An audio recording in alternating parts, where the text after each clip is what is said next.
아동학대 사건입니다. 부산의 한 유치원에서 이 담임 선생님이 아이를 학대한 정황이 나왔습니다. 네, 지난해 3월 부산의 한 유치원인데요. 아이가 약간 이상 행동을 보여서 이제 뭔가 이상하다 싶어서 CCTV를 열어봤다고 합니다. CCTV 보면서 설명드리겠습니다. 네, 지금 저 까만 옷 입은 사람이 선생님인데요. 아이를 확 낚아채죠. 넘어졌는데요. 그대로 아이를 잡고 막 흔듭니다. 네, 지금 저렇게 막 세게 흔들기까지 하는데요. 그 아이 몸에 상처가 없어서 부모가 모를 뻔했습니다. 그런데 저렇게 CCTV를 보니까 저 모습이 고스란히 다 찍혔습니다. 교수님은 좀 어떻게 보셨어요? 저 영상.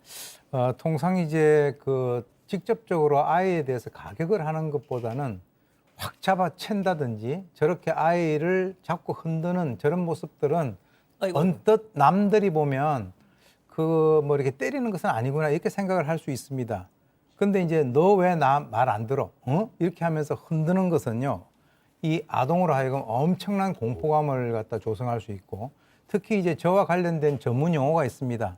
SBS 즉 그 방송국이 아니라요. 예. 쉐이큰 베이비 신드롬이라고 해서 아, 아이를 갖다가 잡고 이렇게 흔드는 과정에서 뇌에 손상이 온다는 거예요.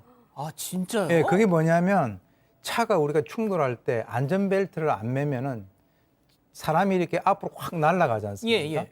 마찬가지로 이 두개골 안에 있는 그 아이들이 그 아주 여린 뇌가 잡고 흔들면 앞뒤로 계속 부딪히는 거예요. 그렇구나. 그래서 이거 아주 심각하게 그 아이들에 있어서 내적인 뇌 손상을 일으킬 수 있는 그런 굉장히 교묘하고 어떻게 보면은 아주 악랄한 그런 방법이다 이렇게 볼 수 있습니다. 하지만 외상은 드러나지 않고. 그렇죠. 이야, 지금 말씀하신 것처럼 뭐 뇌는 어떻게 됐는지 모르겠지만 아이들 이 몸에 드러난 상처는 없어서 부모님들이 알기가 쉽지 않았다고 합니다. 체크포인트 짚어보죠. 상처는 몸에만 나는 게 아니합니다.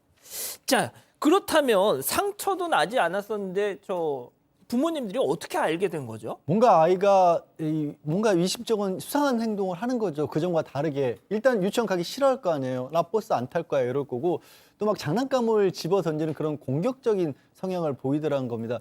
이건 뭔가 이유가 있다 싶어서 이 예. 부모님이 이 CCTV를 확인했더니 학대의 정황이 좀 드러났던 거죠. 자, 문제는 말이죠. 이 문제 담임 선생님이 한두 번이 아니었다라는 주장이 나오는 건데요. 관련해서 이 피해 아동 부모님 얘기 한번 들어보시죠. 나쁜 블랙 선생님 경찰서에 보내달라고 그렇게 얘기했어요. 검은색 옷, 검은색 뭐 앞치마였나? 주로 마스크도 검정색이고 그렇더라고요. CCTV 보기 전에는 말이 안 된다고 생각했어요. 밥을 먹을 때 반찬을 안 먹고 밥을 막 쑤셔 넣는 거예요, 입에. 자기 머리를 이렇게 막 때리고. 야, 아이들이 자기 머리를 때렸다는 거는 이건 심각한데요. 그러니까 지금 이 선생님이 아까 좀 전에 말씀하셨던 것처럼 아이가 상처나지 않게 이렇게 흔들고 뭐 여러 가지 행동을 했는데 그거에 그친 게 아니고요. 또 이 아이들이 지금 보시면 아시겠지만 저 피해 아동들이 5살 언저리거든요. 예. 저 아이들 방에 혼자 있는데 불을 꺼놓으면 어떨까요? 아이고, 세상. 저 아이들이 그 극도로 공포심을 많이 느낄 당연하죠. 수밖에 없습니다. 그런 행동도 했었다는 주장이 나온 상황이고요. 그 이후에 그렇게 교실에 혼자 두고 불을 껐던 그 피해를 당했던 아동 같은 경우 혼자 화장실을 가지 못할 정도로 불안을 호소하기도 했다고 하고 외상 후 스트레스 장애 진단까지 받았다고 합니다. 자, 그런데요. 이 아이들을 상대로 협박을 한 정황도 있었다. 이런 얘기가 나와서 정말 더 충격을 주고 있습니다. 피해 아동의 목소리 직접 한번 들어보시죠. 야지 때리고 또 야지도 때리고 야지도 때리고 발도 때렸어. 또 있는데 때렸어. 그냥 엄마한테 말 하지면 엄마 떼치야 한다고 그랬어. 교수님, 이건 또 어떻게 봐야 됩니까, 정말? 좀 악랄하네요. 왜 그러냐면 지금 저렇게 얘기하는 그 아이들의 목소리를 들어보면 사실 저런 애들을 뗄 데가 어디 있습니까? 근데 이제 지금 만약에 이것을 갖다가 엄마한테 얘기하면 엄마도 때릴 거다. 그러면 이 아이에게 있어서는 이 엄마라고 하는 존재가 하늘과 같은 존재예요. 근데 내가 만약에 얘기를 잘못해가지고 엄마가 맞게 되면은 엄청난 자기는 죄책감을 느낄 수밖에 없다라고 하는 것을 이제 그 이용을 한 것 같고요. 그리고 이제 절대 그래서 이 얘기를 갖다가 내가 고통을 참고 이 얘기를 엄마한테는 하면 안 되겠다. 거기다가 또 하나 더 충격적인 것이 네가 만약에 엄마한테 얘기하면 좀비하고 도둑이 나타나서 네 엄마 데려갈 거야. 이렇게 하면 이 아이는요, 옛날 우리 아이들에게 공포를 주는 그 얘기 중에서 저기 구석 할머니 있다. 그러면 애들이 벌벌벌 떨잖아요. 그러니까 이제 전반적으로 이 상황 판단이 안 되는 저 아이들에 대해서 정말 못할 짓을 하고 있다. 이렇게 생각이 듭니다. 자, 양 변호사님, 제가 이 관련 기사에 달린 댓글을 보니까 이미 이 피해를 입은 분들은 저희가 뭐 이 어느 유치원인지 공개를 하지 않더라도 다 아시잖아요. 자, 관련 댓글이 하나 있는데 2년 전 우리 아이도 정서적 학대로 저 유치원을 관뒀는데 원장은 몰랐다. 뭘 원하시냐. 똑같은 말만 되풀이했죠. 그때도 사과를 하고 선생이 퇴사하는 걸로 마무리했는데 저기는 변한 게 없군요.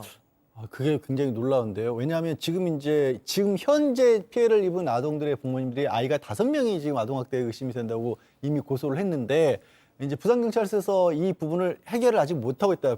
판단을 다 못 내리고 있는데 그중에 이제 경찰 쪽에서 공식적으로 내놓는 입장은 이 담임교사, 저 옷에 보이는 주인공뿐만 아니라 담임교사 외에 주변에 있는 동료 교사라든가 아니면 원장도 이 사실을 알고 있는지가 지금 파악이 안 돼서 지금 수사 결론을 못 냈다라는 취지의 그런 답변을 했다라고 해요. 근데 지금 그 댓글을 남긴 분의 주장에 따르면 이미 2년 전에도 비슷한 일이 있었고 원장은 알고 있었고 저 교사는 퇴직을 시키기로 했는데 그것도 지키질 않았다는 주장이잖아요. 그래서 물론 지금 댓글로 다시는 분이기 때문에 예. 정확하게 저 사실관계가 맞는지는 알 수가 없습니다만 그리고 일단 그게 아니다고 할지라도 지금 뭐 이런 생각은 해볼 수가 있어요. 직접적으로 몸에 상처가 나는 그런 폭력이나 학대가 없었기 때문에 사건이 언제 어떤 때 있었는지를 특정하기 어려울 수는 있어요. 그리고 정신적 학대라고 하는 거를 우리 법조에서 쉽게 입증하기는 또 그렇게 쉬운 건 아니거든요. 그렇다고 할지라도 1년이 돼간다라고 하는 건 좀 많이 오래 걸리고 있는 것 같네요. 예. 백 변호사님. 네. 이런 지금 나온 이 주장이 사실이라면 이런 유치원들에 대해서 어떻게 좀 조치할 수 없나요? 그러니까 일단은 지금 이 유치원 측에서는 아까 지금 또 댓글에 나왔던 얘기하고 이게 다 연결되는 이야기인지는 저희가 지금 단호할 수 없겠습니다. 그런 일이 계속 반복됐다면 이 유치원 원장도 그 책임에 자유로울 수 없는 거죠. 하지만 지금 현재 상황에서 아까 이 가해 선생은 사건 이후에 퇴직했다고 하고 유치원에서도 지금 부모들에게 사과하고 수사에도 적극적으로 협조하고 있다고 하고 또 이걸 강조했습니다. 담임교사 외에는 혐의가 드러나지 않았다 이렇게 밝히기도 했는데 일단 또 하나 살펴봐야 될 건 결국 이 유치원 측에서 예. 알지 못했다고 하더라도 알 수 있었는데 부주의해서 알지 못했을 수도 있죠. 과실이 있을 수도 있습니다. 그러니까 말 그대로 유치원의 관리 감독 책임에 문제가 되는 부분 없는지 이런 부분들도 좀 꼼꼼하게 수사가 진행돼야 될 것 같습니다. 자, 지금 혜신님이 딱 그 말씀 하시네요. 하도 이런 일이 자주 일어나니까 이제는 아이들 몸에다가 바디캠을 달아서 유치원, 뭐 어린이집에 보내야 할 것 같다라고 말이죠. 정말 걱정들이 많으신 것 같아요. 첫 번째 사건 이렇게 정리하고요.